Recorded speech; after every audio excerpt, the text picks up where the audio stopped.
এখন আমরা পৌঁছে গেছি বেলপাহাড়িতে। প্রায় 1.5 ঘন্টা মতো গাড়িতে আসার পরে এখন আমরা বেলপাহাড়িতে পৌঁছে গেছি। তো এখন আমরা পাহাড়ের উঁচুতে উঠছি, গারাসিনী পাহাড়।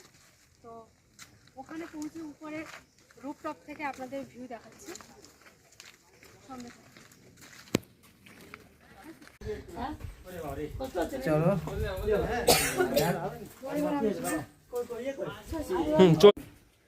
অবস্থা দেখে বুঝতেই পারছো অনেকটা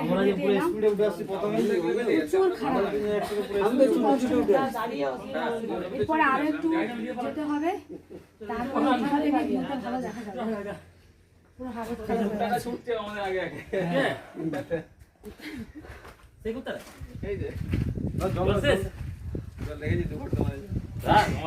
কথা বলছি,